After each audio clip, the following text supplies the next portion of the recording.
Donald Trump questions the legitimacy of the process. He says it's rigged. And he gives a signal which in many respects is consistent. He says that he will accept the results, but that doesn't mean he's going to accept the outcome, which means that he might challenge the outcome for fraud, though in the end of that process, if it occurs, he will accede that he may have lost. Of course, he will be making those claims only if he is said to have lost the popular vote and the votes in the Electoral College. This is David Tulis, and we're going to see that the system in many ways is already rigged in a way much larger than Trump suggests. And he's raising questions, and Mrs. Clinton, of course, is shocked and horrified, she says, about his idea that possibly there is so much corporate rigging against his anti-establishment candidacy that it can't possibly be a just outcome. But the question I have as a Chattanoogan here in Helena County is he not understating the problem that already exists, not just in elections just being a part of the move, you might say the monstrous move against the common man, against the individual, and against the American family in government already. There are many examples that I can cite, but I'll mention just a couple of them. And then we'll ask the question about the candidacy of Jerry Mitchell, a city council member who is seeking re-election. He has a very humdrum set of quotes in the Chattanooga Times-Free Press today, but the most exciting thing to think about is that Jerry Mitchell has rejected Eros. He has rejected Eros, and you're saying, what do you mean by that? Maybe that's good since he's a married man. Well, if you're a married man, as he is, Eros is what you have, and Eros is what you want and to keep alive. But Jerry Mitchell, in his public policy position as an incumbent, has rejected it.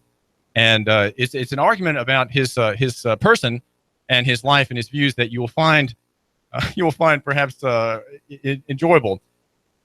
But as to the rigging of the system, it's rigged already. Think of the underlying falsity and deceit already perpetrated upon the American people by many, many organisms of the modern state. That is to say, government, whose face we see in the people we elect, but also the state, which is behind the government. The government is a kind of a leftover from the late medieval period, early 1700s, when government was personal. But that shifted away. We lost government in many ways with the arrival of republicanism, with the arrival of the democratic representative form of modern state, the kind of corporation which we have today. And it is deceiving us at every turn. Think just for a second about the aerial activity over Chattanooga today. I have not checked my calendar to see what number day this is in October, where we've had aerosol emissions laid by jet. This is a practice that alters the weather, and the clogging of the airways by particulate matter deliberately laid by jet traffic as a policy prerogative of the national government behind the veil of secrecy, right, behind the veil of national security. It's just one example of the underlying falsity and deceit against us. This alteration of the weather, I believe, exacerbates global warming. In fact, it may be causing global warming as a deliberate policy, as opposed to some innocuous water condensate trail, which we are told to believe by EPA in its virtually unchanged 14-year-old FAQ about contrails and chemtrails. The federal government has deceived us on the point, for example, that it has not allowed the circulation, and it is effectively banned from circulation, lawful coin and currency. The Federal Reserve dollar is not lawful. It is unconstitutional. It violates Article 1, Section 8, and it is a claim of economic prowess, if you will, that the Constitution denies to the states. The states cannot issue their own debt money, and yet the Federal Reserve, created in 1913 in a Christmas Eve midnight vote by the conspirators from Jekyll Island, Georgia. The opponents gone. Well, some went down in the Titanic, and others were out of the way there when they passed that vote. There's underlying deceit. There is, for example, no authority by the national government to use social security numbers for ID, but that is exactly what is happening in the federal statute, Title 42, Section 666, Provision 13, where the national government says that no state can issue a driver's license, marriage license, fishing license, hunting license, or any other license on the professional side without the SSN, effectively ordering the states to have all people registered with the retirement scheme, the politically based retirement scheme that gives you, my listener, no legal rights to any of asset. Right, Social Security benefits are not a property right; they are a political favor by Congress, and you have a procedural right to it, but you don't have a substantive contractual property right in it. And yet we're supposed to have these numbers available for anything we want to do, including drive. Now, driving is another area where Tennessee takes part in this scheme. It is a scheme of deception. It is a rigging of the commercial economy, the political economy of our country in the states and at the national level against you, the listener, against the common man who is denied knowledge about his rights because he goes to public school and sends his children there. And he, thanks to the media, which today is barking like angry terriers against Donald Trump at every channel, that makes it impossible for us to know really what the situation is. Our situation as members of the free state of Tennessee, declared under our Constitution to be a free government and a free people, is a sham. It's a sham, and very few people know how to assert themselves against it. Tennessee, for example, lost by constitutional amendment the right to elect judges, and the Missouri plan was effectively ratified by vote, pushed by the Republicans. And guess what? Governors Haslam now and others, we don't elect judges anymore. We approve of their nominations, and so we have a rise of strength in the executive branch. Important question, because the division of powers is violated by that, where the governor names the Supreme Court judges, and you say yes or no. In the last vote, I voted no on every single one of them on account of that. That was a protest vote.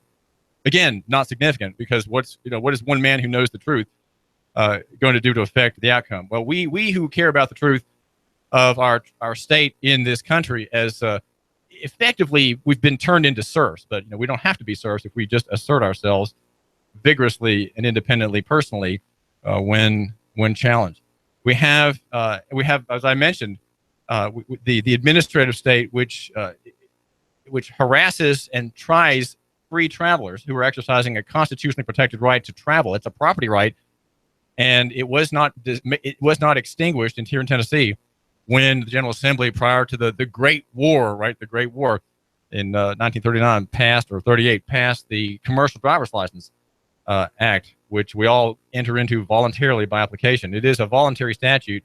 Read carefully the language of the law. As I've done, I've not published yet my analysis of the voluntary nature of our system. There is no compulsory language in it. But if you are in commerce, if you are traveling the public road for hire, carrying or moving goods or people for hire, then you're in commerce, and then I would yield that you reasonably are subject to regulation. But what if you're just using the road privately? What about that?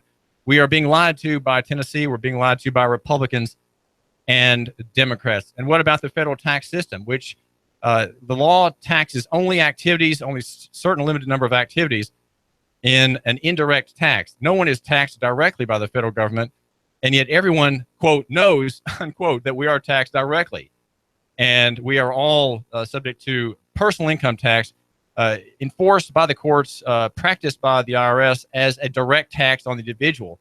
And what is taxed is the revenue stream, not the activity. And yet it is a tax on the activity. It is an excise tax. Excises are indirect. And if we understood the law, no one would ever have to deal with the national government directly. But we all do, right? We all do. All us sheep who file 1040s deal directly with the national government. So it's rigged against the law, the operation of the law, the enforcement of the law, opinions in courts of appeal and district courts, all, even by juries in these show trials, all against the truth. So Donald Trump is not really wrong in suggesting that the results of this particular election will be rigged. And I think that he's probably right They will be rigged. But on the other hand, we have to think in the next, before 2020, we are going to have the catastrophe. The great day of reckoning is ahead. The system cannot go on much further. Every new ejaculation of credit has less and less effect. And the system is boggled. The system is fraught with friction and heat. And it cannot stand the real world. I would say the marketplace is going to come back. This is David Tulis. You are here at AM 1240 Hot News Talk Radio, the station where we have NASCAR, Sean Hannity, Colin Cowherd, Coast to Coast AM in the night watches, and Alex Jones. And I am a former newspaper editor, having spent 20-some years at the Chattanooga Times Press in the newsroom to make the business writers look good. Jerry Mitchell is an incumbent on the city council, and he has rejected Eros. Jerry Mitchell has rejected Eros. And I want to tell you what I mean by that. But first, though, to the news of the day about Jerry Mitchell. He, according to the Times Press, touted his commitment to ensuring Chattanooga as a business-friendly place as possible, citing his diligent work to promote outdoor amenities and attract signature events and boost tourism tax dollars. Here's a quote. This quote is written by people who have been well trained in political science, maybe at UTC, maybe having taken classes from people such as Dr. David Carrithers, whom we'll meet in a minute to talk about the separation of powers doctrine. Maybe took his class, but they got their writing skills from others, and I would say it is the blandest, most policy wonk type of style. By continuing to focus on growing the economy, Jerry Mitchell says, improving public safety, education, infrastructure, and government responsiveness, together we will produce the place our children and grandchildren will want to call home. Well, it's interesting that we have this idea of grandchildren and children, because grandchildren and children come from the family. And Jerry Mitchell was a key vote in rejecting family. He rejected family when he swung in favor of poofter benefits, gay right benefits for people who work for city government. And that ordinance was passed thanks to Jerry Mitchell. And it was overturned by plebiscite, a vote of the people, led by people such as Mark West and Larry Groen, who is now on the city council, had a big hand in getting the movement of the voters in Chattanooga proper, the town corporation, to vote out gay partner benefits. An illegal action to begin with. As I analyzed it, the city had no authority to violate the Tennessee Constitution, and it was a kind of ex cathedra proposal without authority, and it could have been challenged on other grounds, but here it was overturned politically as opposed to illegally, just before the great queer tide out of Washington, out from under the robes of the Black Nine, who, though there was strong dissent, they voted as a body to pass Obergefell versus Hodges, a case brought to them without there being a dispute at issue, and that is an unusual thing. But Jerry Mitchell, I say rejects Eros. By Eros, I'm taking the definition of that from C.S. Lewis. C.S. Lewis is a very, very fine Christian writer, and The Four Loves is a book I read before I got married, and my wife and I, as single people, enjoyed reading it, not together, but we read it at the same time. Right, she was in another state, and as I was courting her, and we both read that book, and the chapter on Eros is a delightful explanation of love making. And effectively, Jerry Mitchell holds that the insertion by a male of his organ of reproduction into the organ of excretion and expulsion of another male is the same as the lovemaking with which you engage your beloved wife. You, my listener, make love to your wife, and your lovemaking, your Eros, is the same, is no higher than, no better than, no more lawful and legitimate than the couplings of two men. And that is that insertion is now protected. It is protected act, and if you are a practitioner of such jollies, you have a right to marry your catamite, your lover. You have a right to marry that person, being though of the same sex. And it is, of course, in the biblical sense, it is an abomination. It is a capital offense. Paul affirmed it. In the colonies, we have buggery and sodomy as capital offenses, and of course, in the old republic, the old Hebrew Confederation, and even probably when the Hebrews rejected the division of powers, they rejected the division of powers and went against the prophet Samuel's advice. They went toward a unitary form of government under a king. And the ruin came almost immediately. The divisions came almost immediately with the arrival of the king, who could not, under Solomon's son, the tribes could not unify.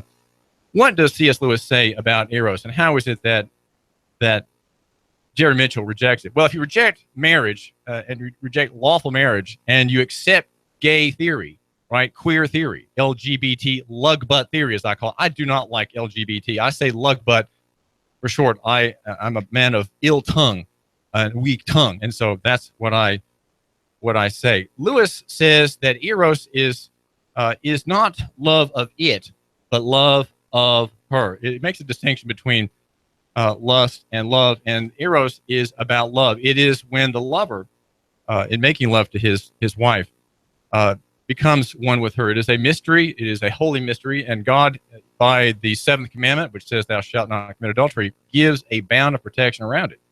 And according to God, according to basic Christian teaching, if you're not married, you don't have a right to engage in that delightful act. It is delightful, though you may have it illicitly, but it is not lawful. It is not blessed, and it brings with it many judgments. Now, to say what does Lewis say about marriage? He says that when you have a beloved and you are in love, you are thinking of the love of your beloved. You're thinking of her, being with her.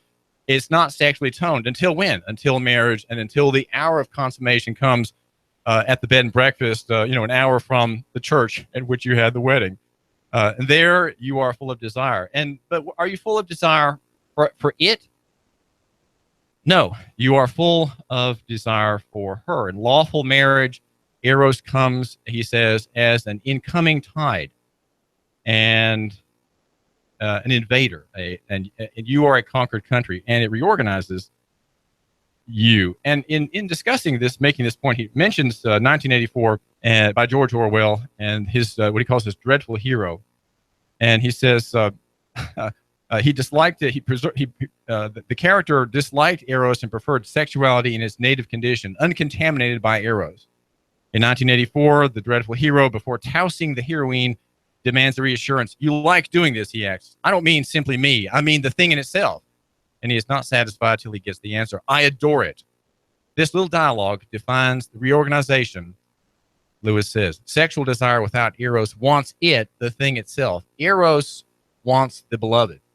And if you take part in gay politics, and you favor gay actions, gay enjoyments, gay pleasures, gay activity, you are in fact rejecting Eros, and you're taking on the political claims of the anarchists, the revolutionaries who are involved in pursuing the thing and not the person. A man can't pursue a man that way. He just can't. And look at the rotating lover schedules among homosexuals. They'll have 30 or 40 or 50 live-in lovers, each time burning himself out on the other until a fresh bit of flesh comes along, and then the thing is revived, ardor is revived, lust, confused with Eros, Lewis suggests, is revived. The thing is a sensory pleasure. That is an event occurring within one's body, he says. We use a most unfortunate idiom when we say of a lustful man prowling the streets that he wants a woman. Strictly speaking, a woman is just what he does not want. He wants a pleasure for which a woman happens to be the necessary piece of apparatus. How much he cares about the woman as such may be gauged by his attitude to her 5 minutes after fruition. He says, one does not keep the carton after one has smoked the cigarettes. Now, Eros makes a man really want not a woman, but one particular woman. Okay, that's the marriage position. That is the position of godly marriage. In some mysterious but quite indisputable fashion, the lover desires the beloved herself, not the pleasure she can give. You see that? That's something in that mystical union between man and woman that God blesses. And in true marriage, where there's true promise, The ring is just a symbol of that. There is that erotic, you might inter-existence, this interpenetration, if you will. No lover in the world ever sought the embraces of the woman he loved as the result of calculation. Lewis says, however unconscious, that they would be more pleasurable than those of any other woman, right? If you raise the question, he would no doubt expect that this would be so. But to raise it would be to step outside the world of Eros altogether, as has Jerry Mitchell. The only man I know of who ever did raise it was Lucretius, and he was certainly not in love when he did. It is interesting to note his answer. That austere voluptuary, I love Lewis's way of putting things, that austere voluptuary gave it as his opinion that love actually impairs sexual pleasure. The emotion was a distraction. It spoiled the cool and critical receptivity of his palate. A great poet, but Lord, what beastly fellows these Romans were. So the reader will notice that Eros thus wonderfully transforms what is par excellence a need pleasure into the most appreciative of all pleasures. It is the nature of a need pleasure to show us the object solely in relation to our need, even our momentary need. But in Eros, again, we're defending marriage here, unlike Jerry Mitchell. But in Eros, a need at its most intense sees the object most intensely as a thing admired in itself, important far beyond her relation to the lover's need. If we had not all experienced this, if we were mere logicians, we might boggle at the conception of desiring a human being as distinct from desiring any pleasure, comfort, or service that human being can give. And it is certainly hard to explain. Lovers themselves are always trying to express it. He says, when they would say they would like to eat one another. Milton has expressed more than when he fancies angelic creatures with bodies made of light who can achieve total interpenetration instead of our mere embraces. Charles Williams had said something of it in the words, love you, I am you. And that is that mystical union between man and woman and in godly marriage. City Council rejected godly marriage when it passed the gay partner benefits. And Jerry Mitchell was involved in that. Has he repented? I don't know. And this is something that you don't just calculate around in your political ambitions. I think it's something that you have to repent of. And it's the thing that exists between you and God and rejecting what God made. And I am David Tulis. I offer that analysis just to give you another angle on a local story. Now, we have a question about the campaign and the election ahead. And that is the great question of separation of powers. And the separation of powers doctrine is one that comes from, it comes from the Bible. It is a scriptural argument. And the founders read the Bible more than any other work. What they read next was Montesquieu. Montesquieu, the French philosopher whose book was banned by the Catholic Church. It was put on the list of forbidden books.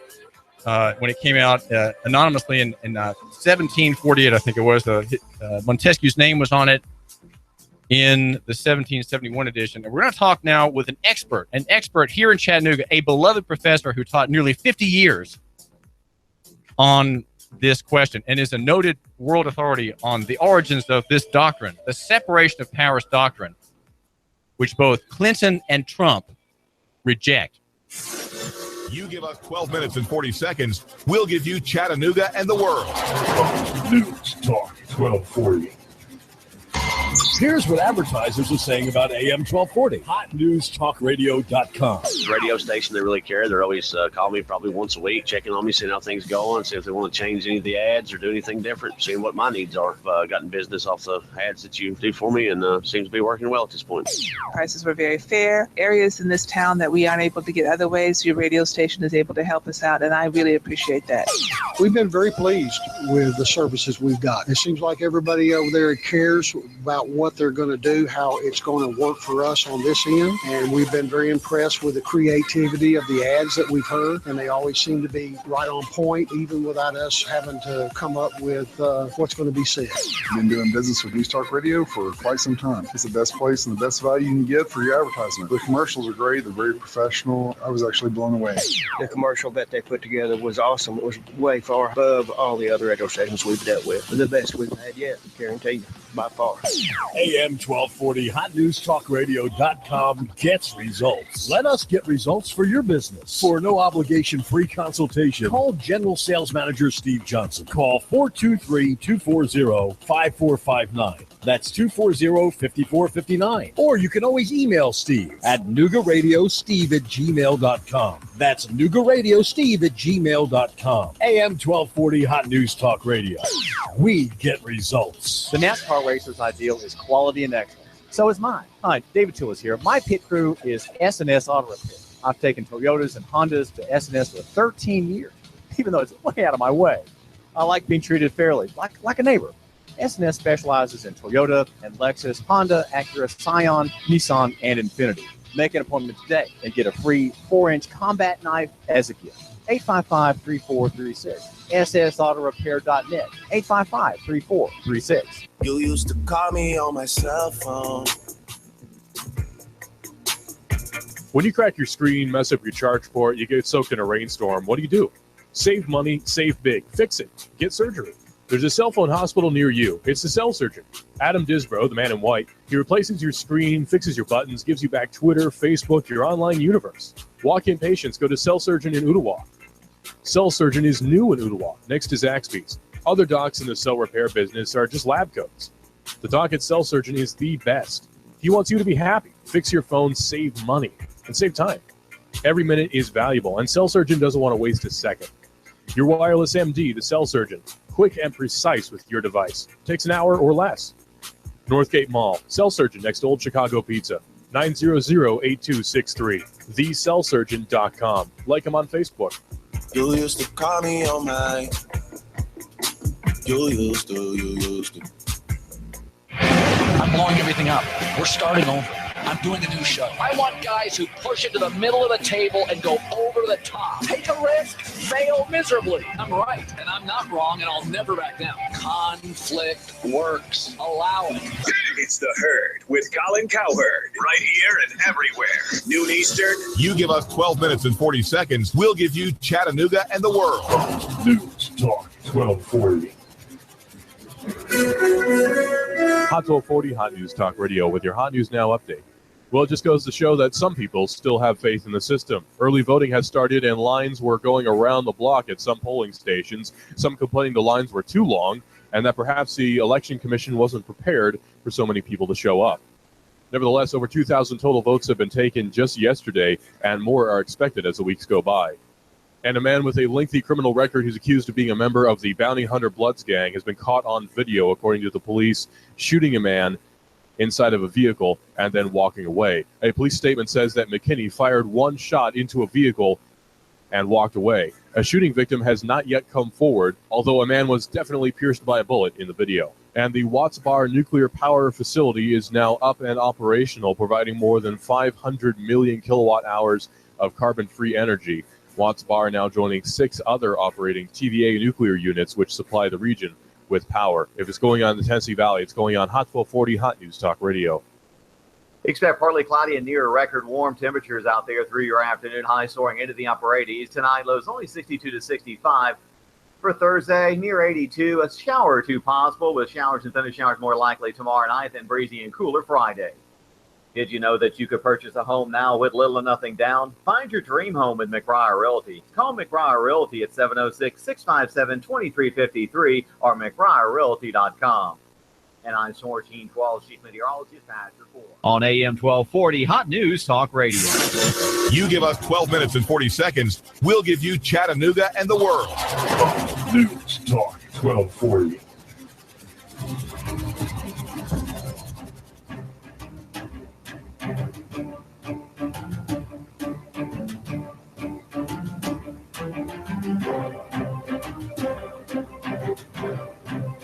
This is David Tulis here at AM 1240 Hot News Talk Radio. We have a question about a doctrine that is foundational to the American form of government, but which in practice now for 200 plus years, nearly 250 years, has faded in significance, though it's there still in the structure, in the way the courts view laws, and in many procedures. There is the form of this doctrine, and it's called the separation of powers doctrine. And we saw a reference to it in the debate last night. If you watched the debate between Hillary Clinton and Donald Trump, references to what is the authority of the national government. And, of course, these two are competing to lead, to preside, if you will, over the national power. President is a presider, right? He presides. He sits and directs. He is the person who executes the laws passed by Congress, which are interpreted as to their lawfulness by the courts. So you have three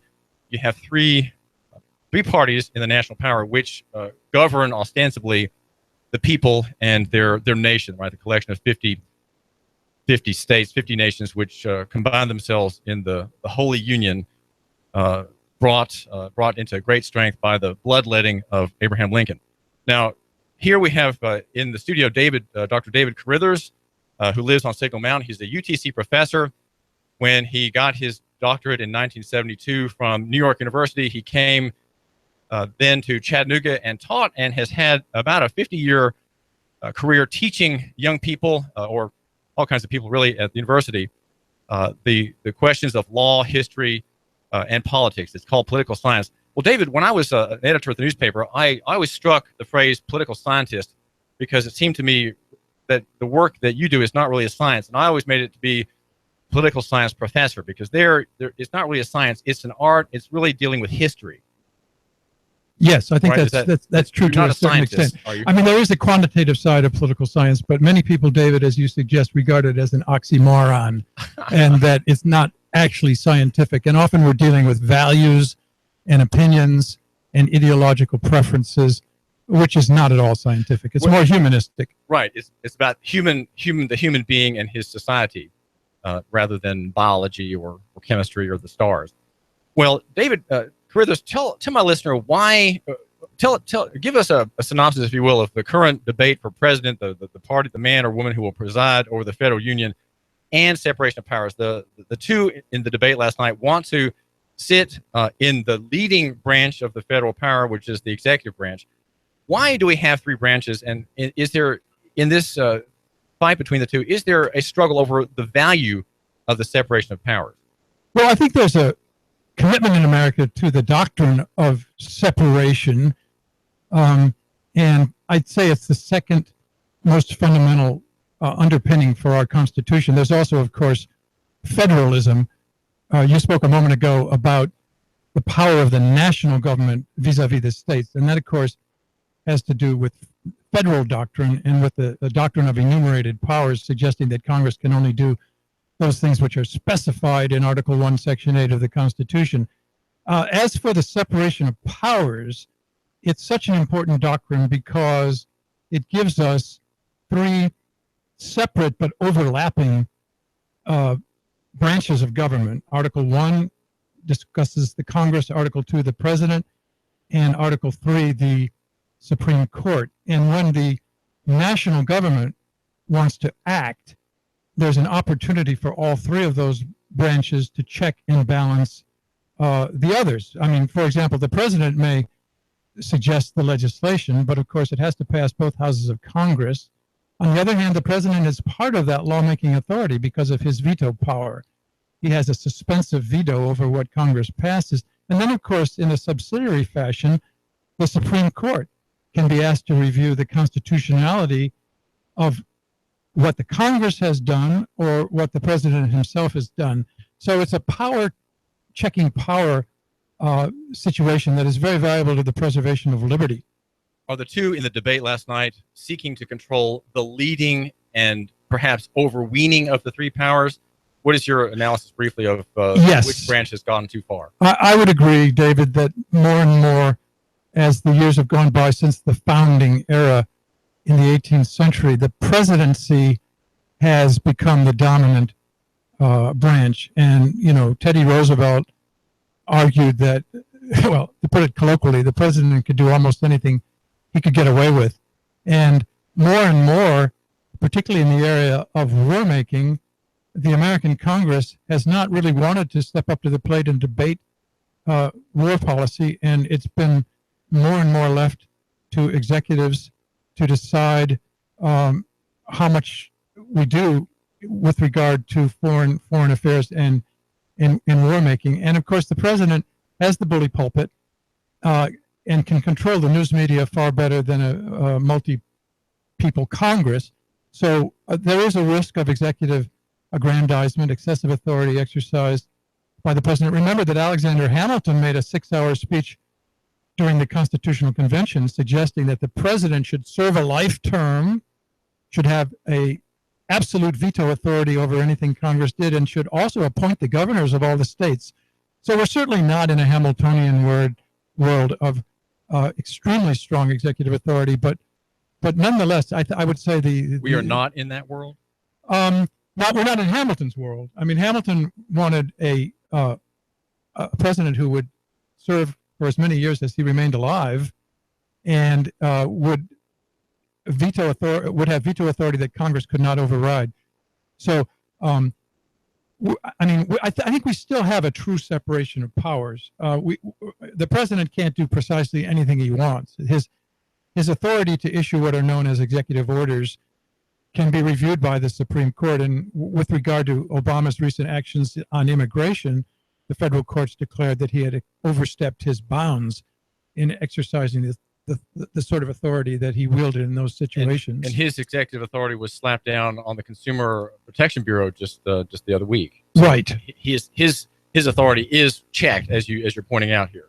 Right, and that's very important. However, the executive power to issue executive orders began with George Washington, and it has been long understood that the president does have quasi-lawmaking authority. The Congress can revoke those executive orders, and the courts can declare them unconstitutional, but they have been in use since the beginning of our country. This evening at UTC is the inaugural lecture in the David Carrithers lecture series on law, politics, and public policy. And tonight will be at 7:30 a speaker from Yale, Dr. Stephen Smith, and his presentation will be what, David Carrithers? He's going to talk about Abraham Lincoln and the problem of excessive ambition in democratic states. Abraham Lincoln, as a very young man in Springfield, joined a group called the Lyceum Society, and in 1838, he gave a noteworthy address describing the danger that certain types of individuals posed for democracies, and he singled out Alexander the Great, Julius Caesar, and Napoleon Bonaparte as three archetypal figures who were almost too larger than life, and abused the systems of government that was nurturing them. And so Lincoln was very concerned about figures who would perhaps be too powerful, too dangerous, and too ambitious. Too great. And we, by our hagiographic histories, David Carrithers, have turned Lincoln into such a one as that, the towering genius of American democracy is. Right. Well, yeah, I mean, genius, I'm not sure, but he was certainly a towering figure, and he had a fair amount of ambition himself. You know, there's the famous quotation from his good friend Joshua Speed that describing Lincoln's ambition as the engine that never stopped. And Lincoln made no bones about his pursuit of office for the satisfaction of his own personal ambition, but he hoped to achieve much more than simply being elected to office. He really quested for the kind of fame that the founding fathers sought, the kind of glory and repute down through the ages that you get from being a very influential figure in world politics. And you, my listener, can attend this lecture. It's this evening at Derthick Hall at 7:30, and it's the first lecture in a series that will be maybe, was it once a year, David? Once a year? Yes, I think once a year. Once a year, the David Carrithers lecture series on law, politics, and public policy. Something that you, I know, want to learn more about, and I do my best here to offer a flavor of it here and there. And named after our guest today, Dr. David Carrithers. Now, you are a world authority. You're a francophone, meaning you speak French and Yes. you read French, and you're more famous in France. Yes, ironically. More famous in France than among American scholars for your work. You are a specialist in Montesquieu. Now, Montesquieu, as you're going to tell us, was favored greatly by the founders of our republic, who did not really token much to Rousseau. Now, Rousseau, Right. who designed the social compact, is in many ways the founder of revolution. he is, you could say, you could call him the father of Marxism and communism, because he had a view that was different from Montesquieu. So mention Rousseau, if you would, and then who is Montesquieu? Why do we care about him? Because he gave us what? What did Montesquieu give us in sum? Well, he was most important to the founding fathers because he was the preeminent analyst of the English Constitution in the 18th century, which so greatly influenced our founding fathers. He wrote a very famous book that was translated into English and widely read in the American colonies. Thomas Jefferson copied out 28 pages of notes in French from Montesquieu in his commonplace book. The book was called The Spirit of Laws, and it was published in France in 1748. And in that treatise, he included a chapter entitled On the British Constitution. And in that brief analysis, which was very influential and in fact was used by Sir William Blackstone when he wrote his own description of England's constitution a few years later in his book on the commentaries of the laws of England, in that chapter, he said, and if you don't mind me quoting it in French, I will, he said, il faut séparer les pouvoirs. It is necessary to separate powers. It is okay. Yeah. And pouvoir is power. Right. You get that, right? Right. And he explained that the liberty of the English derived from the sharing of authority between the English king and the House of Commons and the House of Lords. A big contrast with his own native country, in that in France, in the 18th century, they had what is known as absolutism. The French king made all the laws in France until the period of the French Revolution. The General Assembly in France did not meet between 1614 and 1789. It was called the Estates General. And French kings were not only executives, but lawmakers.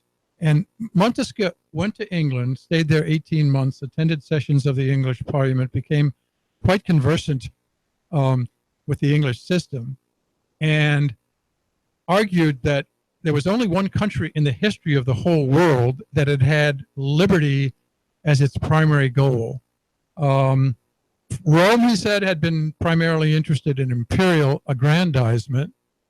England, on the other hand, was truly devoted to political liberty. And they achieved this by distributing lawmaking authority between the elected House of Commons, the appointed House of Lords, and the hereditary monarch. And Montesquieu explained that, and this is interesting to an American audience because England has never had judicial review. England does not have a system where there is a court like our Supreme Court that can declare laws unconstitutional. So the achievement of liberty in England, according to Montesquieu, was primarily a result of what is called their mixed constitution. That is, there were three bodies involved in lawmaking. And he said, if you don't mind me quoting French again, you translate? I'll translate, of course. Was French is a little weak right now. That's only because it's Thursday morning, right, David? He said that the judiciary in England was en quelque façon presque null. In other words, in a manner of speaking, practically non-existent. Null is French for null, right? Right. And so the American system, with a separate branch for the judiciary, was building onto Montesquieu and did something dramatically different as compared to the English. But, there had been other political philosophers who talked about dividing powers a little bit, Aristotle, John Locke, but Montesquieu came along. And the Bible. Yeah. Now, the Bible, just to throw this out at you, the Bible to the American founders was the leading source of ideas and political concepts, followed by Montesquieu, in which you, Dr. David Carrithers of UTC, are a world expert. Now, the Bible doesn't have much to say in favor of democracy. Right. Neither does Montesquieu. So tell my listener why democracy is evil in their view. And I say Sure. that because Mrs. Clinton talked about our democracy, and she was worried about the comments of Mr. Trump on the system being rigged as violative of the spirit of democracy. What is wrong with democracy in the view of Montesquieu and the founders, and who cares? Yeah, good question. The founders created a system of representative republicanism, not democracy. And democracy actually had a negative connotation in the period of Jefferson and Madison and Hamilton. After all, democracy, as practiced by the Athenians and the Romans in particular, was a system where all of the people were able to gather. In Athens, it was in the Ecclesia. In Rome, it was in the Comitia Tributa.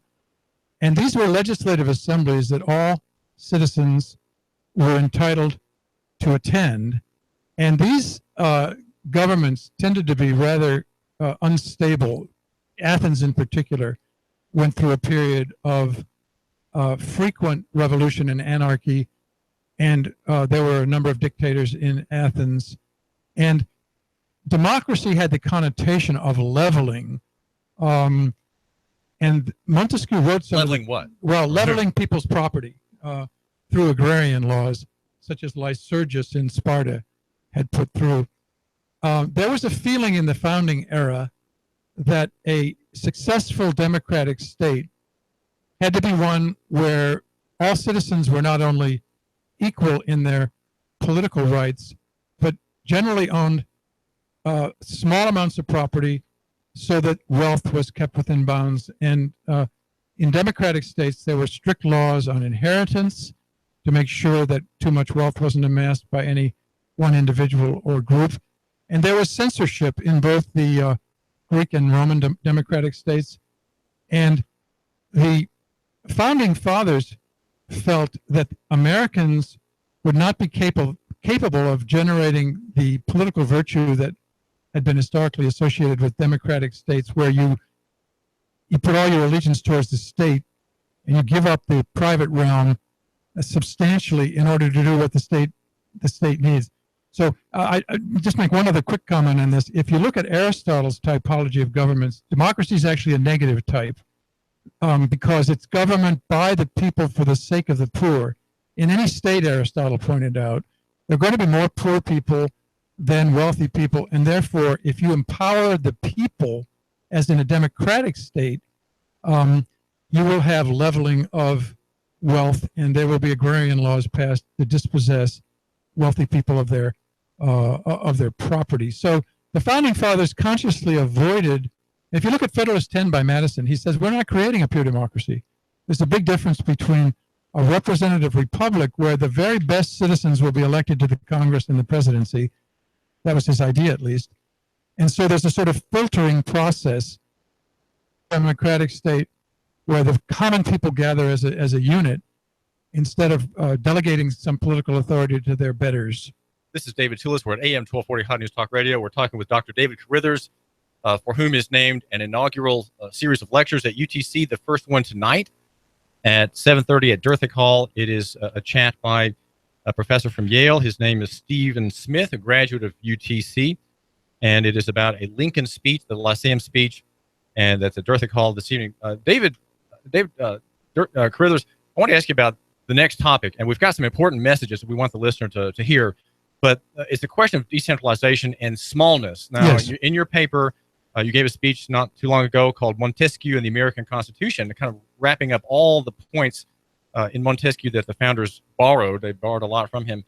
And you point out that the interest was in smallness, and that Montesquieu favored smaller systems that I would say would be decentralized, as opposed to centralization, unitary government. So in a nutshell, is centralization an evil thing, a dangerous thing?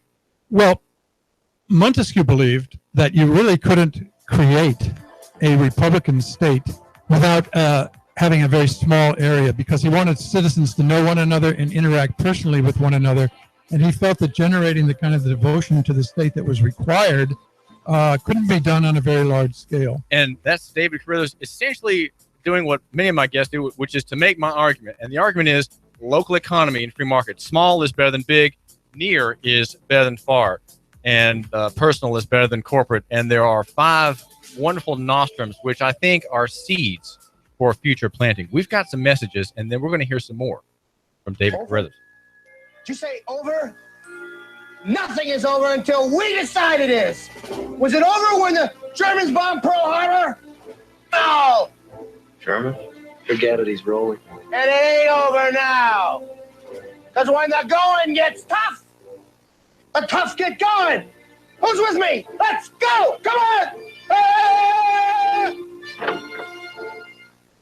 Hot News Talk 1240 AM 1240 Hot News Talk Radio with your chance to win $124 in cash and $124 in food every week with the Hot News Talk Radio 1, 2, 3 NASCAR contest. Hot News Talk 1240. All you have to do is guess who's going to be first, second, and third place in the upcoming NASCAR Sprint Cup race. If you guess it, you'll hear your name live Monday morning at 11:30. Then call AM 1240 Hot News Talk Radio to win. Enter your guess right now at Rick Davis Golden Diamonds, 5301 Brainerd Road, Chattanooga. Diesel Off-Road Technology Saudi Daisy for your four-wheel drive and truck needs. Stuff and upholstery with premium rubber foam. Amigos Mexican Restaurant next to Staples and Hickson. Drink specials during the race. Cell Surgeon, the Broken Screen Doc. And Shooter's Supply, 4824 Hickson Pike in Hickson. Hot News Talk 1240. Enter your guesses now and listen to the race live to win $124 in cash and $124 in food from Chattanooga's official NASCAR radio station. Hot News Talk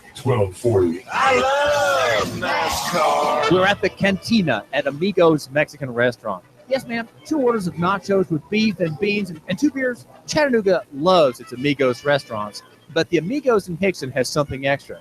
NCAA, the week's big game. How about a house wine? Really good. Big name beers. Just tell Maria what you want. And here at Amigos, margaritas are popular. And it's only $3 a day. If you come here on a game day, Saturday, a Natty Light is only $2.25. Here at Amigos, just during NCAA, Natty Light, $2.25. Amigos Mexican Restaurant in Hickson. The happy hour is 3 to 9 today and every day. I'd say the atmosphere is festive. Look at that huge TV. It's like being amid the fans under a bright sun, but without all the heat. Stay cool. Quench your thirst. Amigos, between the Staples and Hobby Lobby. Take the table next to mine and enjoy the great NCAA game with friend or family here at the Cantina at Amigos Mexican Restaurant. Okay, it started. The NASCAR racer's ideal is quality and excellence. So is mine. Hi, David Tulis here. My pit crew is S&S Auto Repair. I've taken Toyotas and Hondas to S&S for 13 years, even though it's way out of my way. I like being treated fairly, like a neighbor. S&S specializes in Toyota and Lexus, Honda, Acura, Scion, Nissan, and Infiniti. Make an appointment today and get a free 4-inch combat knife as a gift. 855-3436. ssautorepair.net. 855-3436. Charge! Get back there, you dang Yankee! Great horny toads, I'm up north. Gotta burn my boots. They touched Yankee soil. Lay down your arms. You give us 12 minutes and 40 seconds, we'll give you Chattanooga and the world. WSDT Saudi Daisy, Chattanooga. CBS News, I'm Frank Sedatani. Will he or won't he? Donald Trump is taking heat from all sides for what he refused to say at last night's presidential debate. Do you make the same commitment that you will absolutely, sir, that you will absolutely accept the result of this election? I will look at it at the time. I'm not looking at anything now. I'll look at it at the time. I'm Stephen Portnoy in Las Vegas. Trump's running mate Mike Pence offers a defense. Sometimes extraordinary circumstances develop. We saw that in the year 2000. But an RNC spokesman says the party will respect the will of the people. And several conservatives, including radio host Laura Ingraham, say Trump should have said the same. Clinton's running mate Tim Kaine told CBS this morning, he's not going to say, I guess I should have ran a better campaign. I guess I shouldn't have been so divisive. He's going to blame it on somebody else. Stephen Portnoy, CBS News, Las Vegas. Republican consultant and CBS News contributor Frank Luntz asked members of a Nevada focus group for their impressions of the debate. I want a word or phrase to describe Donald Trump's performance. Struggled. Blowhard. Inadequate. Passionate. Word or phrase to describe Hillary Clinton tonight. Presidential. Competent. Snooze fest. Criminal actors. More believable. In a CBS News Battleground Tracker poll, 49% of likely voters in key states said they thought Clinton won the debate. 39% called Trump the winner. The TV audience was bigger than it was for the second debate, but not as big as for the first one. Kurdish fighters have opened a new front in the campaign to drive ISIS out of Mosul. CBS's Holly Williams is watching the battle unfold north and east of the city. They're trying to recapture 27 villages and then get within 5 miles of Mosul. There are 2 villages just over here that are controlled by the extremists. And this morning, we've seen the Kurdish forces pummel them with artillery. Iraqi special forces are pushing toward Mosul from the east and the south. In Syria, a pause in the fighting for rebel-held eastern Aleppo could last as long as 4 days. Loudspeaker announcements urge the sick and wounded to evacuate. UN envoy Jan Egeland says aid workers also hope to use the respite to deliver medical supplies. It would be terrible to not be able to leave behind much-needed medical relief in those remaining hospitals that have still a lot of patients. New claims for unemployment benefits were up by 13,000 last week, but still close to a 43-year low. Faculty members at state universities across Pennsylvania are on strike for a second day. There's joy in the morning in Cleveland. The Indians are going to the World Series for the first time in 21 years after beating the Blue Jays to win the American League pennant. The National League Championship Series is all even at 2-2 after the Cubs pummeled the Dodgers. In early trading, the Dow Industrials are up 21 points. This is CBS News. America is taking the lead in energy. Leading the world in oil and natural gas production. I vote to keep it going. With the right policies, we can produce, refine, and supply more oil and natural gas. And more abundant energy means more affordable energy for American families. A more secure America. Jobs, opportunity, and economic growth for our children and grandchildren. That's why this election, I'm voting for American energy. Learn more at voteforenergy.org. Join us and become an energy voter. Brought to you by American Petroleum Institute. If you're familiar with cloud computing, you probably know that Amazon Web Services offers a complete set of secure compute, storage, application, and deployment services that help companies launch and scale their IT infrastructures while lowering costs. But did you know that you are still responsible for protecting your own AWS-based assets, meaning your applications and data, from advanced cyber threats? Protect your AWS with Barracuda Network's advanced firewall solutions. Visit AWS Marketplace or barracuda.com/AWS to learn more. People around the world are taking part in earthquake drills. CBS's Megan Goldsby has the story. At 10:20 a.m., no matter where you are, Cynthia Shaw with the American Red Cross wants you to do one thing. Drop, cover, and hold on. Practicing this move, designed to protect you in an earthquake while the ground is holding still, will ingrain it in your muscle memory, she says, for when the real deal strikes. We know in the U.S. alone, 45 states have a moderate to high risk of earthquakes. Even if you're in the other 5, you may travel to places that are of greater earthquake risk, so it's really important for people to practice. Megan Goldsby, CBS News, San Francisco. Floods caused by Hurricane Matthew are going down now, but highways and local streets across the state of North Carolina won't be back to normal for some time to come. The governor says 500 flood-damaged roads are still closed to traffic or have some lane restrictions. Frank Sedapani. You give us 12 minutes and 40 seconds, we'll give you Chattanooga and the world. You give us 12 minutes and 40 seconds, we'll give you Chattanooga and the world. News Talk 1240. Expect partly cloudy and near record warm temperatures out there through your afternoon. High soaring into the upper 80s. Tonight, lows only 62 to 65. For Thursday, near 82. A shower or two possible, with showers and thunder showers more likely tomorrow night, then breezy and cooler Friday. Did you know that you could purchase a home now with little or nothing down? Find your dream home with McBriar Realty. Call McBriar Realty at 706-657-2353 or McBriarRealty.com. And I'm Source 12 Chief Meteorologist, Matt Report. On AM 1240, Hot News Talk Radio. Truex Jr. is off the pace and he is headed to the pit lane. Elliott Powers around the outside. Michael McDowell pops a right front tire. Here's Martin Truex to the bottom. Blaney blocked him off too. Meanwhile, Chase Elliott went 4 wide on the back straightaway. They're side by side for the lead. Hear it live on Chattanooga's official NASCAR radio station. Hot News Talk 1240. The voice of NASCAR. Live from Chattanooga, Tennessee, it's David Tulis.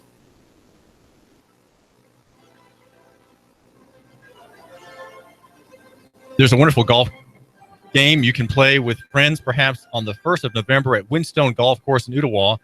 It is a fundraiser for the Tennessee Baptist Children's Home, a golf tournament for a campus, one of 5 in the state on Lee Highway here in Chattanooga. And the goal is to raise money from the private sector, a free market outfit, the Tennessee Baptist Children's Home, getting most of its money from the Baptist Association and the Mother's Day collection. And then the rest would be men like you, the Man Who Matters, here at the David Tulis program, sponsored by the website for the Man Who Matters. That's Nooganomics.com, where you get you might say the deep state's operations are exposed there in detail. I was in the city attorney's office yesterday getting training material for charges of police officers.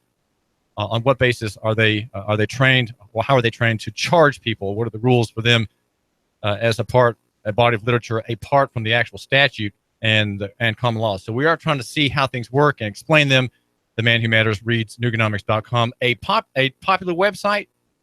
Hardly, because in the end, I think there are very few people who matter, and you may be one of them. So here we have our popular version of Nooganomics.com, the David Tulis Show, and the Tennessee Baptist Children's Home relies on people like you for that extra cash, and now players at Windstone in Ottawa, the golf course there. Call 892-2722 for details. That's 892-2722, or visit TennesseeChildren.org and see if you can obviate the need once more there for government money, which the Baptist Children's Home does not take. It is not part of the great suckling sound on the federal and Nashville tit. We are talking with Dr. David Carrithers, who is a longtime professor and professor emeritus at UTC.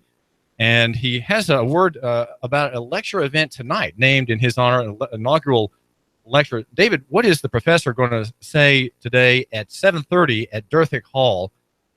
What's the topic briefly, and why should my listener attend?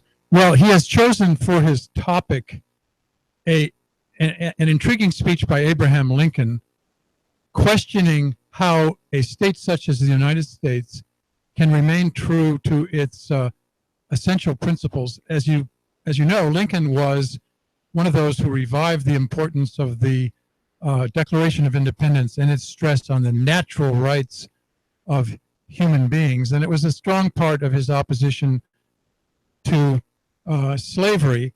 He also worried about the rise of excessive ambition in America. And fortunately, we haven't seen the likes of a Napoleon or the likes of a Julius Caesar.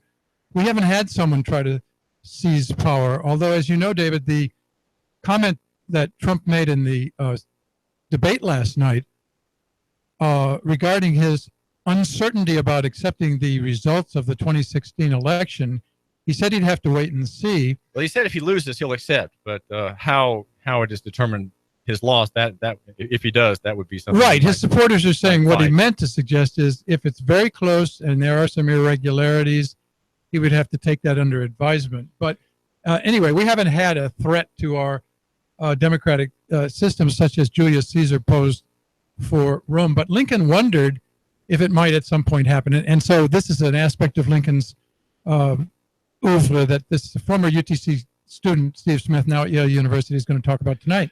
And that's at Durthick Hall at 7:30. My name is David Tulis. We do thank you for giving us a couple of minutes of your time here at AM 1240 Hot News Talk Radio, the station for the man who matters. We have NASCAR, the most important of all of our shows, and NFL. I say that laughingly because I'm the last person to know anything about sports, having given them not a single thought, not a single moment, and my eye has not for years dropped itself on a moving TV screen with football players. Now, the separation of powers is something you, David Carrithers, at UTC have specialized in through the works of a French author, Montesquieu. And the question that's before us that the listener wants to hear more about is that of centralization. Centralization, it was viewed by the Jeffersonian side as a threat. The Hamilton side, the side my listener probably would not be on, was much in favor of national banks, central banks, and a strong executive. That was Hamilton's argument. And in fact, the Federalist Papers were written to convince people to have and desire a strong centralized national power, which we have now in the Constitution. The Constitution is not worth worshiping, I would suggest. But what about centralization as a threat? To what is it a threat, David? Well, let me start with the founding era. And you're quite right that centralization came up big time in their discussions. They called it consolidation.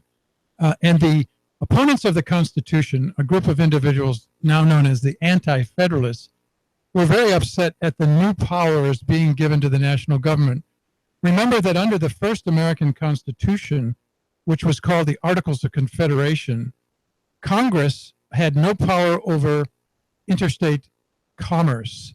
And so the Commerce Clause of the Constitution, which is Article 1, Section 8, Clause 3, was among the most hotly debated clauses within the new document, which was passed by the Founding Fathers in Philadelphia in 1787 and then sent out to the states for ratification. And the Anti-Federalists were very concerned about the states losing the kind of autonomy they had had under the Articles of Confederation. There was a cession of power to the national government that terrified some of those who felt that republicanism works only on a small scale, so that most of the authority, including the control over commerce, should be left to the states. Opponents of a stronger national government, such as Hamilton and Madison, were convinced that the near bankruptcy of the government under the Articles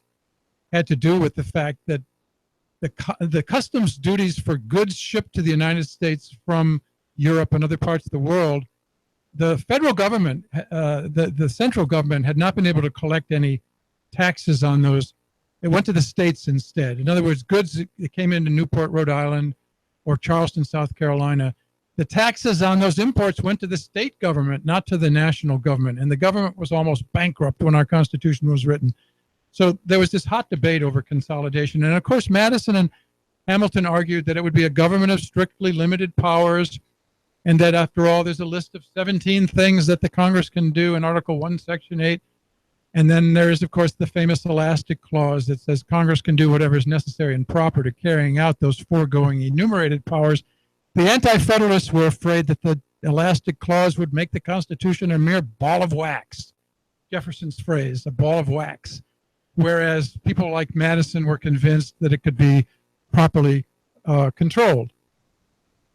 Well, is that confidence of its control mere idealism? In practice, is there a worry? Is the worry of the Anti-Federalists borne out today, David Carrithers? Well, you could certainly make that case. And if we look at the Commerce Clause in particular, there was a pivotally important decision in the early period of our government called Gibbons versus Ogden. It was decided in 1824, and the controversial nature of it was that the national government was allowed to override a monopoly awarded to a particular transporter of goods from New Jersey to New York. A monopoly was given to Gibbons, and the national government had passed a law that made it possible for numerous people to transport goods and people between New Jersey and New York. And the Supreme Court ruled in favor of the national law. And they said something very controversial for some people, and that is that any business activities within the borders of a state, in other words, intrastate commerce rather than interstate commerce, could be controlled by the national government if it had an aggregate direct effect on interstate commerce. And one of the provisions in the New York law had to do with intrastate commerce, and the federal government was allowed to override that. So, I don't want to get too technical here, but there are, of course, a whole series of cases where the Commerce Clause has been construed rather loosely in order to allow the federal government to control Roosevelt's things. time. Right. That occurred much later. Oh, definitely under Roosevelt's presidency, yes. Well, Roosevelt and the Great War were very much about consolidation, where you had total control of the economy. We had a war economy, and we're still not really free from all the executive orders, all the powers granted to the federal authority. from that time, and that's been 70 years ago now. We still have the fruits, if you will, of centralization. What did Montesquieu, the author in which you are most expert, David Carrithers, as an academician and a writer and a historian, what did Montesquieu offer to guard against the things that we seem now to have in this country? Well, he actually, of course, did not foresee the kind of republic that we created. He died in 1755, and he really didn't have a vision of a republic on such a grand scale as the United States. Bear in mind that even the 13 original states were colossally large compared to European countries, and particularly compared to the classical democracies of Athens and Rome. So there is one portion of his treatise, The Spirit of Laws, published in 1748, where he does discuss what are known as confederate republics. The primary example of the confederate republic in his own day, there were two actually, Holland, the United Provinces of the Netherlands, and Switzerland were confederate republics. And in fact, Hamilton was very interested in that portion of Montesquieu's work and wrote Federalist Paper number 9 on confederate republics. Hamilton said, look, you anti-federalists who don't want to ratify this document, don't worry about it. We are not a consolidated, unified republic. There are 13 separate states. Those states will have the authority to retain their own electoral systems. They will have their own constitutions. And there's by no means, said Alexander Hamilton in Federalist number 10, an excessive consolidation of power. That's a very debatable point, of course, because as I've said, particularly through loose construction of the Commerce Clause, the federal government, not just in the period of Franklin Roosevelt, but even beyond, has been able to do things which, take Social Security, for example. There was a huge debate in the Supreme Court decision in 1935 upholding the constitutionality of the Social Security system, because that was done under the Commerce Clause. And the question was, did the Congress have the authority to mandate that all working people in America make contributions to a Social Security system? I'm sorry. Well, my listeners suggest that we have a simulacrum of constitutional government. And he doesn't believe that really it exists anymore, and he's very bleak and negative about the prospects of the country because we don't have constitutional government. But let me ask you this. Do we have constitutional government, or could we have it if it's merely exercised? If states, for example, asserted their legitimate authority as members of the Union, having some measure of sovereignty still, and in other words, turning away from the free money, the free programs by the government, and assert themselves as states, because they are states, they're not just departments of the national government. Is it still possible today for a state to have to make alive, I guess I should say, make alive constitutional government? Oh, absolutely. David Carrithers. Very, very good question. Let me give you an example of the ability of states, even in the current environment, to make the case that the national government has gone too far and find support for that argument in the Supreme Court. Let's go back to the Commerce Clause. There was a very interesting case in the 1990s called United States versus Lopez. I don't want to get too detailed here, but let me just tell you that the federal government passed a law banning the carrying of guns in school zones. Well, this was a Texas case, and a gentleman named Lopez had carried a gun into school, and he was expelled from school. And his lawyers said, the national government has no power to ban guns in school zones because carrying a gun into a school zone is not an act of commerce. And to the surprise of many, in an opinion written by Justice Rehnquist, the court made a very important distinction between business activities and commerce. Just because this man Lopez had purchased a gun in an act of commercial transaction did not mean that his taking that gun into a school zone was in any way interstate commerce. And therefore, the court struck down that federal law banning guns in school zones and left it to the states to write their own laws on that subject. Sadly, David Carrithers, the high court has not pursued that in other areas. It really has made very, very few steps restoring this ancient right, these ancient rights which would come from the narrowing of the Commerce Clause. Well, there haven't been too many, but there was another case just a couple of years after that called United States versus Morrison, where a provision of federal law which had given rape victims the opportunity to sue for damages in civil courts, even if they hadn't sought or hadn't won a conviction in a criminal court. It was part of the Violence Against Women Act that Joe Biden pushed through the Congress. And once again, the court, in an opinion written by Rehnquist, said rape is not commerce.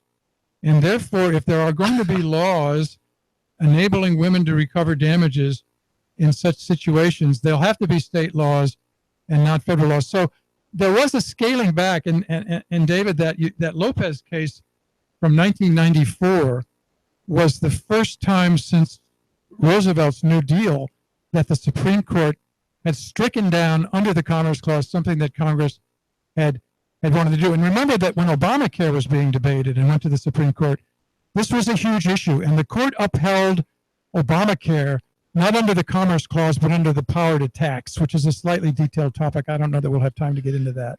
Pitirim Sorokin was a Russian sociologist who escaped the 9-gram solution of Lenin and his terrorist operation. The 9 grams referring to the weight of a bullet that enters into the forehead, bringing about death.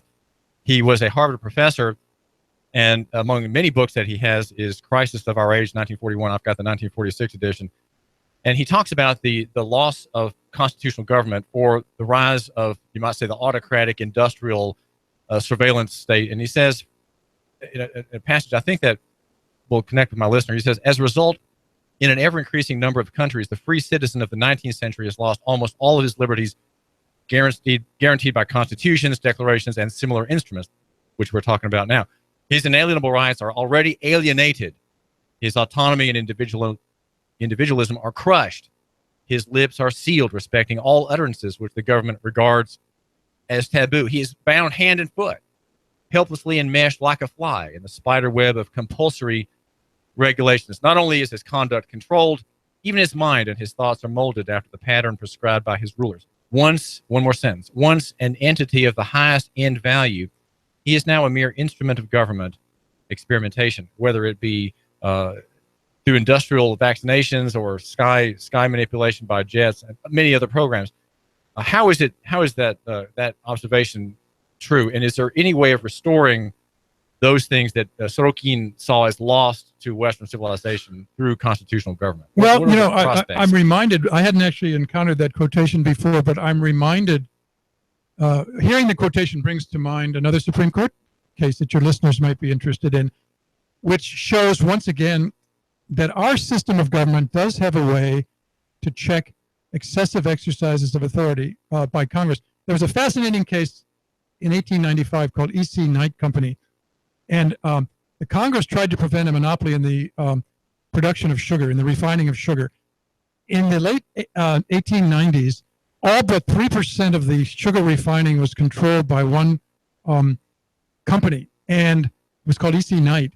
And the Congress used a provision of the Sherman Antitrust Act to tell E.C. Knight they could not purchase the stock of the other refiners because it would give them 100% of the opportunity to set the price for sugar. Well, the Supreme Court sided not with the central government that Pitirim Sorokin was so concerned about abusing its powers.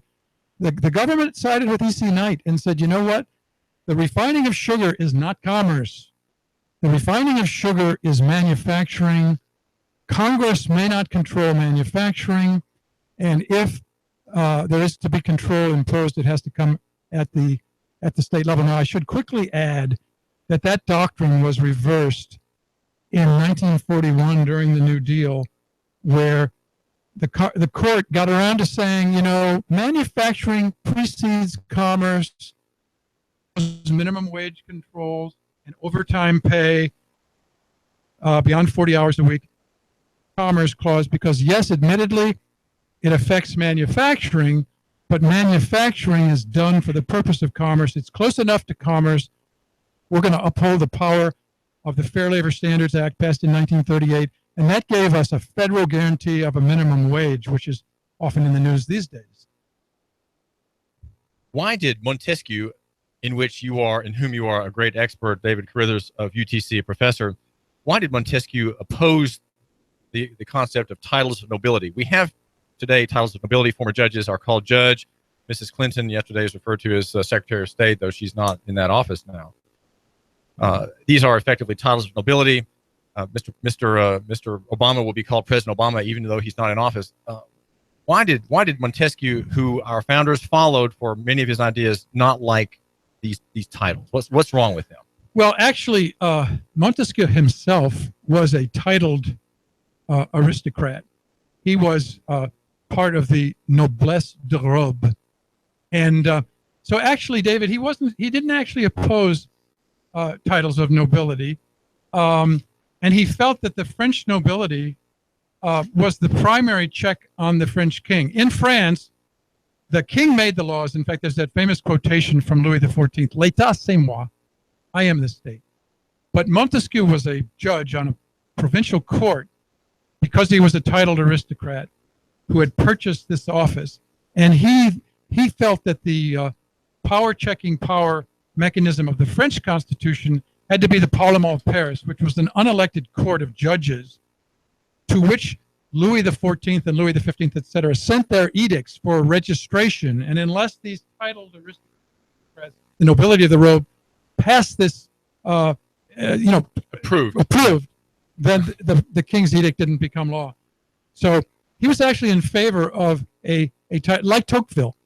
Montesquieu and Tocqueville both leaned towards aristocratic power and were very distrustful of the raw power of the populace. Where did the founders' dislike for titles of nobility come from, if not from Montesquieu? Then? Yeah, a good question. That's a better question. They mainly from watching England and seeing the excessive concentration of wealth in the hands of English aristocrats, and the fact that the House of Lords wasn't elected was a chief reason for their. And you're quite right; they were very against. Jefferson said, "I believe in a natural aristocracy, but no man is born to rule another." We're all, this notion of equality, and therefore giving official titles to people, as was very common in European countries, really was objectionable. If you became a great man, it was because of your merits, not because of your exactly ancestry. Careers open to talent, not birth or wealth. And that's a democratic benefit of the American way. We can rise above our past. Absolutely, yeah. Well, David Carrithers, we have just a minute. Make sure my listener knows about the events this evening at Dorothy Hall. You have. Yes, I appreciate that opportunity. UTC. It's kind of a personal interest story because I taught Stephen Benjamin Smith in the early 70s. He was a very precocious young man, grew up on Missionary Ridge, was a graduate of Brainerd High School, and went on to the University of Durham to do his master's degree. And then he went on to the University of Chicago where he sought his PhD. He's a very good lecturer. There's free parking on campus. If you want to come, it starts at 7:30, refreshments at 6:30. Just use the Roundhouse parking lot. It's free parking. Walk to the new library, and you'll see the signs to go to Dorothy Hall. We'd love to have some of your listeners, David, come out and hear about Lincoln. And the title is Abraham Lincoln on the Problems of Towering Genius. Lincoln considered a towering genius. David Carrithers, you're something of a genius yourself. Thanks for joining us. Thank you, David. Enjoyed it. This is David Tulis at AM 1240 Hot News Talk Radio. We're exploring local economy and the free market, and David Carrithers is looking at some of the legal background of how we can maybe if we work hard, have a stronger local economy and maybe become an independent city-state in 100 years. That's my hope.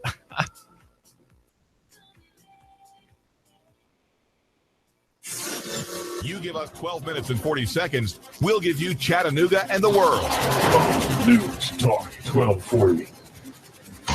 Here's what advertisers are saying about AM 1240. HotNewsTalkRadio.com. Radio station, they really care. They're always calling me probably once a week, checking on me, seeing how things going, see if they want to change any of the ads or do anything different, seeing what my needs are. Gotten business off the ads that you do for me, and seems to be working well at this point. Prices were very fair. Areas in this town that we aren't able to get other ways, your radio station is able to help us out, and I really appreciate that. We've been very pleased with the services we've got. It seems like everybody over there cares about what they're going to do, how it's going to work for us on this end, and we've been very impressed with the creativity of the ads that we've heard, and they always seem to be right on point, even without us having to come up with what's going to be said.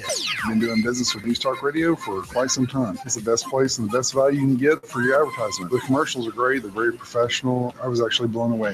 The commercial that they put together was awesome. It was way far above all the other radio stations we've dealt with. The best we've had yet, guarantee you, by far. AM 1240 HotNewsTalkRadio.com gets results. Let us get results for your business. For no obligation free consultation, call General Sales Manager Steve Johnson. Call 423-240-5459. That's 240-5459. Or you can always email Steve at NoogaRadiosteve@gmail.com. That's NoogaRadiosteve@gmail.com. AM 1240 Hot News Talk Radio. We get results. We're at the Cantina at Amigos Mexican Restaurant. Yes, ma'am. 2 orders of nachos with beef and beans and 2 beers. Chattanooga loves its Amigos restaurants, but the Amigos in Hickson has something extra. NCAA, the week's big game. How about a house wine? Really good. Big name beers. Just tell Maria what you want. And here at Amigos, margaritas are popular. And well, it's only $3 a day. If you come here on a game day, Saturday, a Natty Light is only $2.25. Here at Amigos, just during NCAA, Natty Light, $2.25. Amigos Mexican Restaurant in Hickson. The happy hour is 3 to 9 today and every day. I'd say the atmosphere is festive. Look at that huge TV. It's like being amid the fans under a bright sun, but without all the heat. Stay cool. Quench your thirst. Amigos, between the Staples and Hobby Lobby. Take the table next to mine and enjoy the great NCAA game with friend or family here at the Cantina at Amigos Mexican Restaurant. Okay, shh, it's starting. You used to call me on my cell phone. When you crack your screen, mess up your charge port, you get soaked in a rainstorm, what do? Save money, save big, fix it, get surgery. There's a cell phone hospital near you. It's the Cell Surgeon. Adam Disbro, the man in white, he replaces your screen, fixes your buttons, gives you back Twitter, Facebook, your online universe. Walk-in patients go to Cell Surgeon in Ottawa. Cell Surgeon is new in Ottawa, next to Zaxby's. Other docs in the cell repair business are just lab coats. The doc at Cell Surgeon is the best. He wants you to be happy, fix your phone, save money, and save time. Every minute is valuable, and Cell Surgeon doesn't want to waste a second. Your wireless MD, the Cell Surgeon, quick and precise with your device. Takes an hour or less. Northgate Mall, Cell Surgeon next to Old Chicago Pizza, 900-8263. TheCellSurgeon.com. Like him on Facebook. You used to call me on my... You used to. I'm blowing everything up. We're starting over. I'm doing a new show. I want guys who push it to the middle of the table and go over the top. Take a risk, fail miserably. I'm right, and I'm not wrong, and I'll never back down. Conflict works. Allow it. It's The Herd with Colin Cowherd. Right here and everywhere. Noon Eastern. You give us 12 minutes and 40 seconds, we'll give you Chattanooga and the world. News Talk 1240. Hot 1240 Hot News Talk Radio with your Hot News Now update. Well, it just goes to show that some people still have faith in the system. Early voting has started and lines were going around the block at some polling stations, some complaining the lines were too long and that perhaps the Election Commission wasn't prepared for so many people to show up. Nevertheless, over 2,000 total votes have been taken just yesterday, and more are expected as the weeks go by. And a man with a lengthy criminal record who's accused of being a member of the Bounty Hunter Bloods gang has been caught on video, according to the police, shooting a man inside of a vehicle and then walking away. A police statement says that McKinney fired one shot into a vehicle and walked away. A shooting victim has not yet come forward, although a man was definitely pierced by a bullet in the video. And the Watts Bar nuclear power facility is now up and operational, providing more than 500 million kilowatt hours of carbon-free energy. Watts Bar now joining 6 other operating TVA nuclear units, which supply the region with power. If it's going on in the Tennessee Valley, it's going on Hot 1240 Hot News Talk Radio. On AM 1240 Hot News Talk Radio. You give us 12 minutes and 40 seconds, we'll give you Chattanooga and the world. News Talk 1240.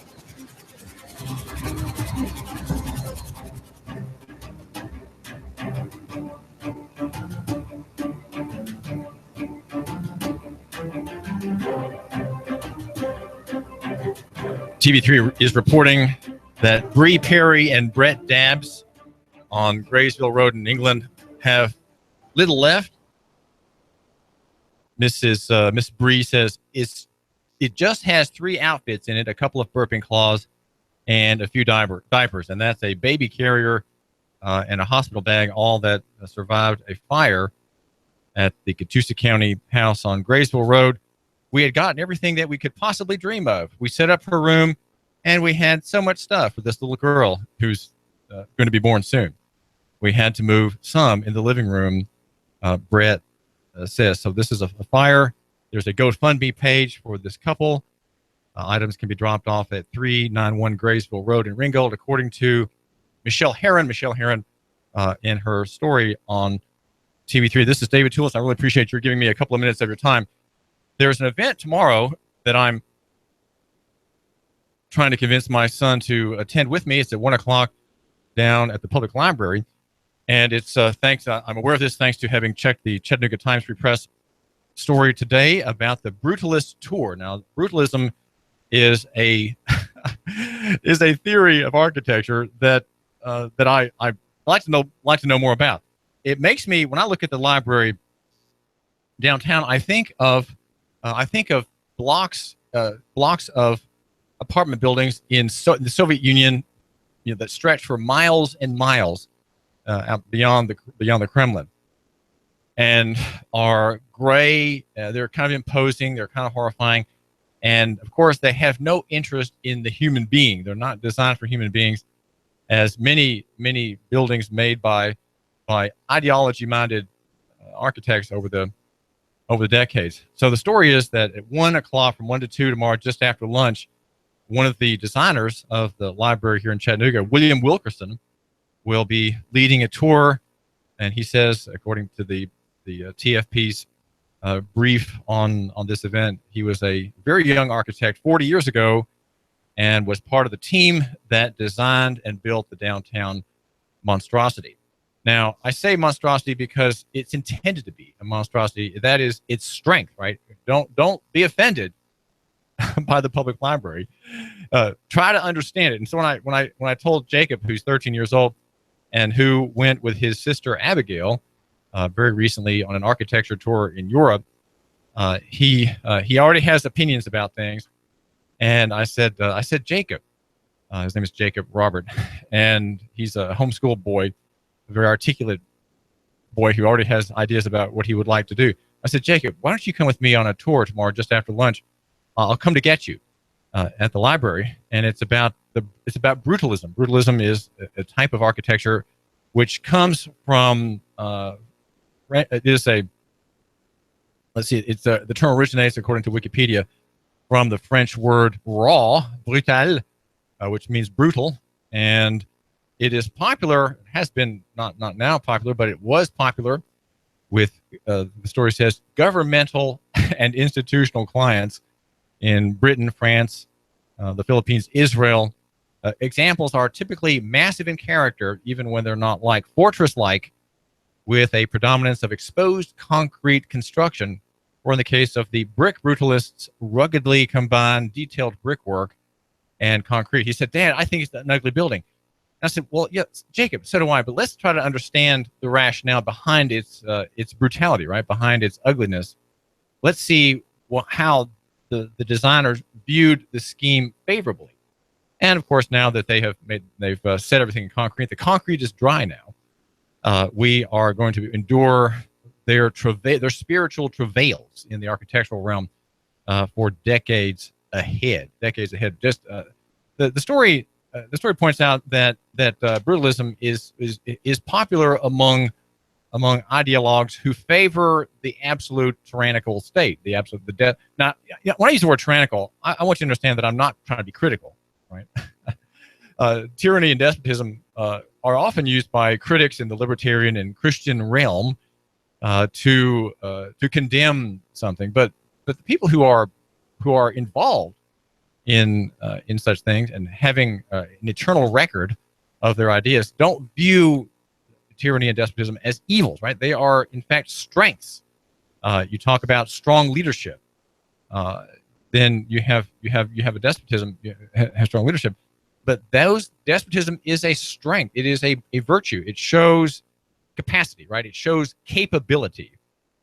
Just like the word leadership. Now, Chloe Morrison, who writes business stories for Nooga.com, often uses the word leadership. I don't like that word. Probably because I'm not a realist, right? I don't like the word leadership because I'm an idealist, and that's why I think I have some benefit for you, my listener, because I have an ideal that we here at AM 1240 Hot News Talk Radio are pursuing, and that is an ideal of liberty and prosperity. It is an ideal of enjoying the fruits of Christianity, partly because we are counting on the work of the church on other days, right, in other domains and other jurisdictions to flesh out the cause that there is a fruit of Christianity, that fruit being liberty, constitutional government, free enterprise, the real family, not the sort of pseudo-family that Jerry Mitchell defended and upheld with the gay partner benefits scheme in city government that was overturned by the voters. The term brutalism was originally coined by a Swedish architect named Hans Asplund to describe a Villa Goth in Uppsala, designed in 1949 by two contemporaries. And let's see, the best-known proto-brutalist architecture in the world is that of the Swiss architect Le Corbusier, in particular a building unité d'habitation, which means the unity of habitation.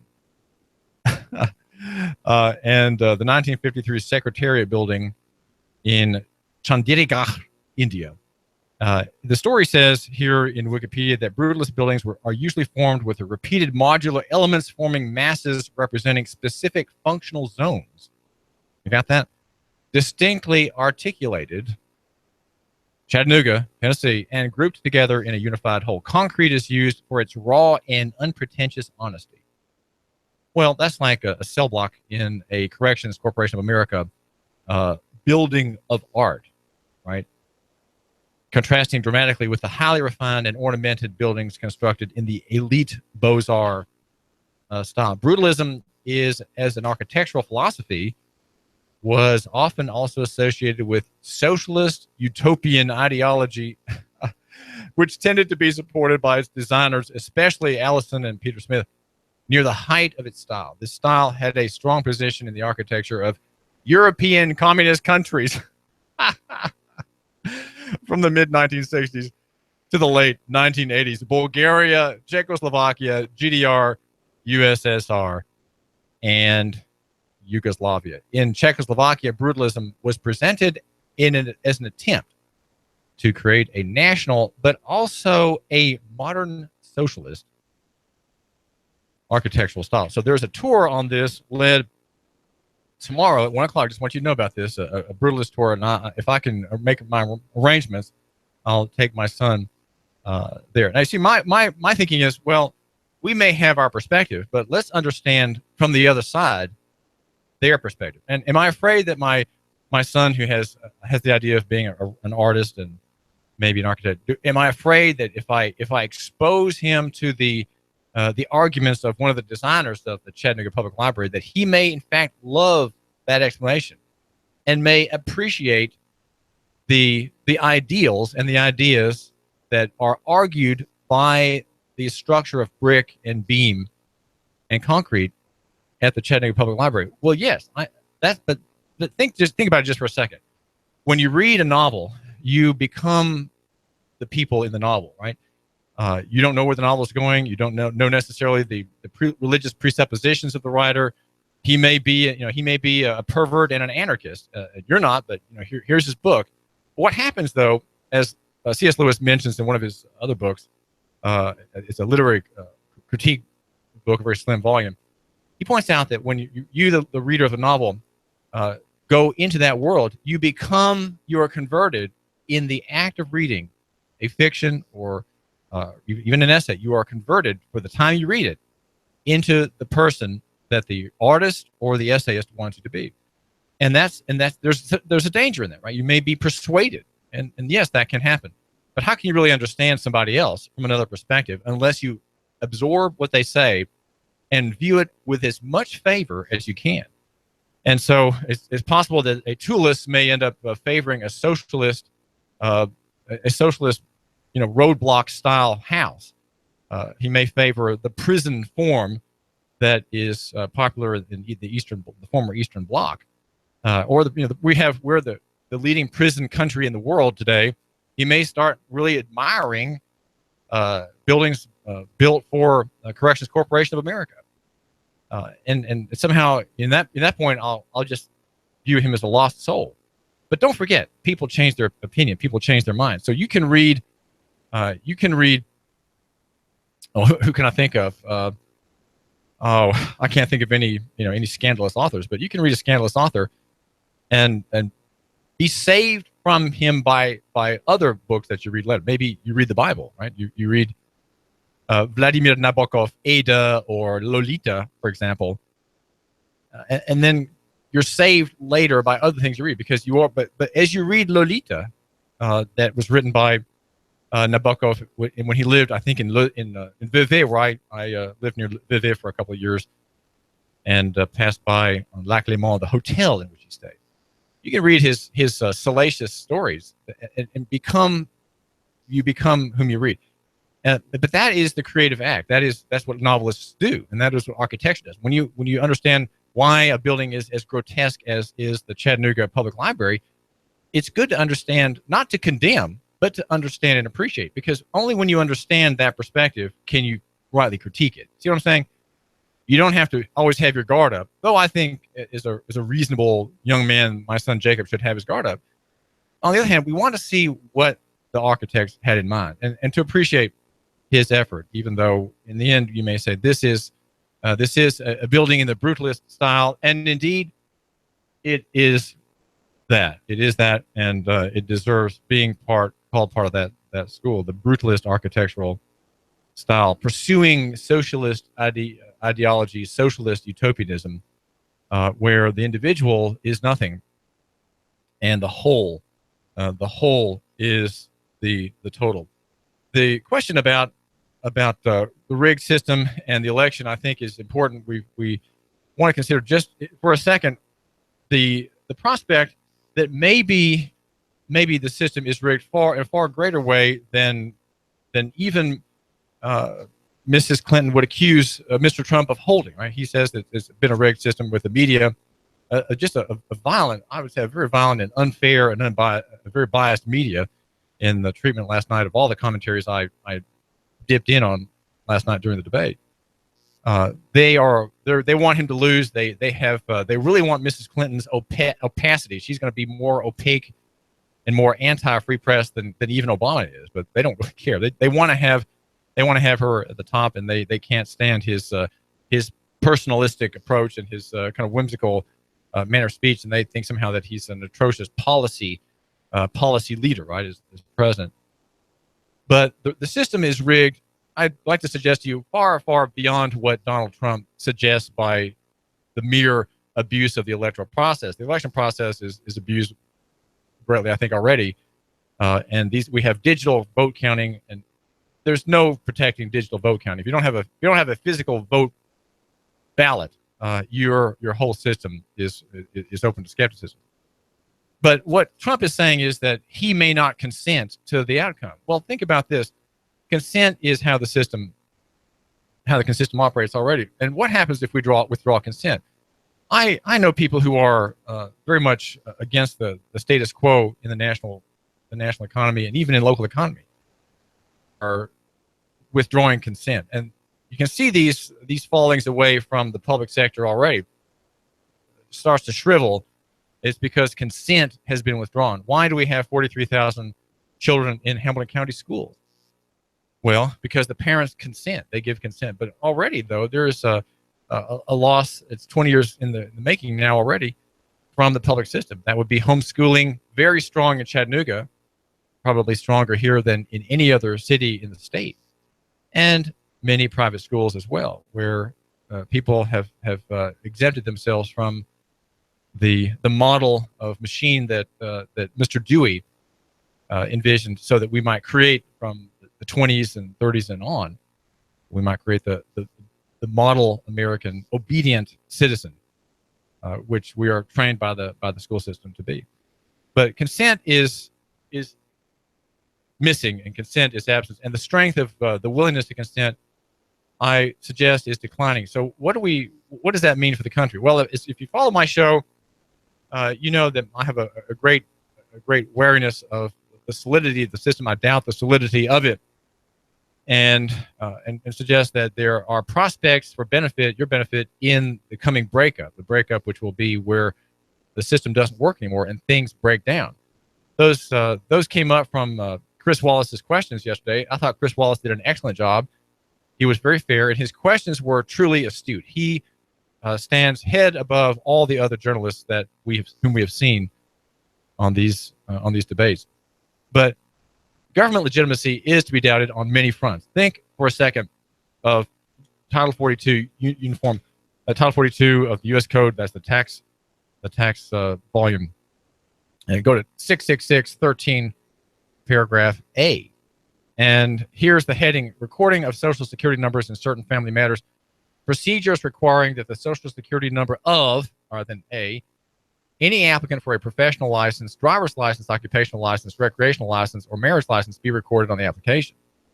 That line there tells the states that they can't have any dealing with a natural and free person unless that person enters into the stream of commerce, gets a Social Security number, and then uses it for matters that have nothing to do with the old age plan, right? The old age retirement guarantee. Well, this law that has been fought by brave Christian men in court is an example of how the system is already rigged. It's rigged that you can't be free and you can't be a natural person. Now, I say that on the point of marriage licenses, that no man who knows what Obergefell did to American government should marry under statute. A man like you or your son, my listener's son, should marry at common law. And that would be so that he can exercise a right to marry and not marry under the statute by permission, right? If you get a license to marry, you're saying that you can't marry on your own right. There has to be an enabling party with which to effect that union with the girl. And so you have to go to the state. The state becomes the primary partner in marriage, and you have a three-party legal union with the state able to break it up later if there is a crack up. So we have the state's control of marriage. Again, false. The fact that it has routinely done that in Tennessee since the 1700s is part of the loss of constitutional government and the loss of legitimacy. But it still operates how? On what basis? That's right, the basis of consent. We are rigged. We have it rigged against us in many other areas as well. In the tax system, here in Tennessee, in the administrative state, which harasses free travelers, people who exercise the right to travel. Much less so are Hispanics targeted by police and courts. In fact, if you're a Hispanic and you're driving freely under constitutional right without a license, you're just let go. But everybody else has to have a license. Mostly you're blacks, right? Black people, and poor white people, the so-called white trash, they are the ones who are constantly being ground under by the administrative state, pretending that they have to be in commerce to use the road. They have to have a license. If they have a license, well, they better keep it current. They better not commit offenses. They better pay their fees and fines and taxes, or the license will be revoked. And then guess what? You can't make a living because you can't use your car in commerce, right? You can use it privately, but you better not use it in commerce because your papers are not in order. And so in Tennessee and in many other states, we have these falsehoods perpetuated by not so much government, but by the state. And the parties are involved in it, both the Democratic and Republican parties.